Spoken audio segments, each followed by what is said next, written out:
제주의 다양한 소식을 전해드리는 뉴스 브리핑 순서입니다. 먼저 주요 단신입니다. 코로나19 사태가 장기화되는 가운데 도내 전세버스 1,800여 대 중 절반 가까운 48%인 860여 대가 번호판을 행정당국에 반납한 것으로 나타났습니다. 이는 단체 손님이 없어 버스를 운행하지 못하자 보험금 등을 아끼기 위한 것으로 보입니다. 도내 전세버스 가동률은 지난해 7%에서 올해 5%로 떨어졌습니다. 제주도의회 강성민 의원은 간첩 조작 사건 피해자 명예회복과 지원을 위한 조례안을 발의했다고 밝혔습니다.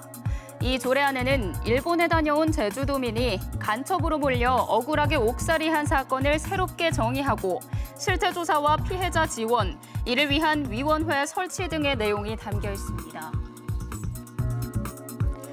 송재호 의원의 공직선거법 위반 사건 1심 선고가 내일 내려집니다. 송 의원은 지난 총선에서 문재인 대통령에게 4.3 추념식에 참석해 4.3 특별법 개정을 약속해달라고 요청한 것처럼 연설하고 국가균형발전위원장 시절 무보수로 근무한 것처럼 발언한 혐의로 재판에 넘겨졌으며 검찰은 징역 6월을 구형했습니다.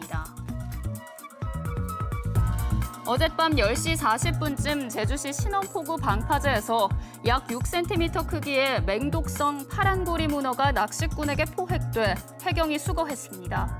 제주해양경찰서는 강한 맹독성을 가진 해당 문어를 낚시 중이나 해변에서 발견할 경우 절대 손으로 만져서는 안 된다고 주의를 당부했습니다.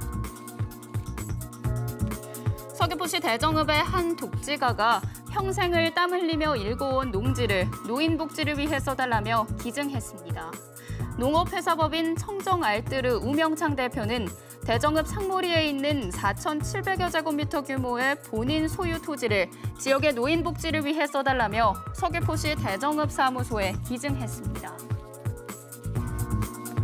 지난달 제주대학교 입구 교차로 연쇄 추돌 사고 당시 구조 활동에 나섰던 대학생이 포스코 히어로즈 상패를 받았습니다. 포스코 청암재단은 지난달 6일 사고 당시 부상자들을 부축해 안전한 곳으로 옮기는 등 신속한 구조 활동을 도운 제주대학교 국어교육과 2학년 이용호 씨에게 포스코 히어로즈를 수여했습니다. 정인이 사건이 전국적인 공분을 낳은 데 이어 최근 경기도 화성에서 30대 양부가 2살 입양아를 폭행해 중태에 빠뜨린 사건이 큰 충격을 주고 있죠. 입양에 대한 사회적 시선이 나빠지지 않을까 걱정이 앞서는데요. 오늘 입양의 날을 맞아 시사용어 사전에서 입양의 의미 다시 한번 돌아봅니다. 먼저 입양이란 혈연 관계가 아닌 아이를 법적으로 자녀로 맞이하는 것을 말합니다. 그래서 입양한 자녀를 흔히 가슴으로 낳은 아이라고 표현하죠. 입양 절차는 상담과 가정조사, 가정법원 허가 등의 과정을 거쳐 이루어지게 되는데요. 하지만 혈연 관계를 중시하는 우리 사회 정서 탓에 입양이 적극적으로 이루어지지 못하고 입양을 해도 입양 자녀 본인에게도 주변에도 알리지 못하는 경우가 적지 않습니다. 이런 편견을 깨기 위해 2006년 정부에서 입양의 날을 법정 기념일로 정하고 입양의 날부터 일주일 동안을 입양 주간으로 정해 다양한 활동이 이어가고 있죠. 제주에는 입양을 희망하는 가정과 아이를 연결해주는 제주 국내 입양센터가 있는데요. 입양은 소중한 인격체인 아이를 만나 또 하나의 가족을 만드는 과정이죠. 관심 있는 도민들께서는 제주센터의 문을 두드려보는 것도 좋을 것 같습니다. 이어서 제주 지역에서 오늘 보도한 뉴스 가운데 주목할 만한 기사를 소개해드리는 뉴스픽 순서입니다. 오늘 저희가 살펴본 기사는 뉴제주일보가 오면에 보도한 돌문화공원 깡통열차 도입 논란입니다. 제주 돌문화공원 내 3km 구간에 이른바 깡통열차로 알려진 이동수단 도입이 검토돼 논란이라고 뉴제주일보가 보도했습니다. 돌문화공원은 지난 4일부터 오는 18일까지 게시판과 홈페이지 등에 관람객과 도민들을 대상으로 설문대할망 힐링열차 도입 찬반 설문을 진행 중입니다.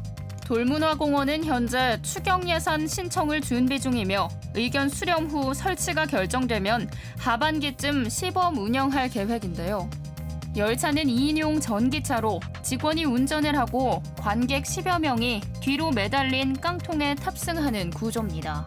돌문화공원은 열차를 운영하면 긴 동선과 햇볕에 장기 노출되는 불만이 해소돼 관광객 유치에 기여할 걸로 보고 있습니다. 이런 형태의 열차는 쇠속각과 김영, 보로모아 등 주로 관광지에서 운영되고 있는데 일부 문화예술 관계자는 제주에서 관광열차를 들인 곳은 사설 관광지라며 자연 속 휴식과 사유가 강조된 제주도 지경 돌문화공원에 깡통열차를 들이는 건 경관 훼손이라는 입장입니다. 돌문화공원 관계자는 돌문화공원은 박물관이기도 하지만 동시에 공영 관광지라며 동선이 길고 여름에 그늘이 없어 불편함을 호소하고 있어 운영진 입장에서는 검토가 필요하고 도입하려는 열차는 소로길이나 비포장길 등을 다니는 작은 열차라는 입장입니다. 돌문화공원 이동수단 도입 논란을 짚은 유재주일보 기사를 오늘의 뉴스픽으로 전해드렸습니다.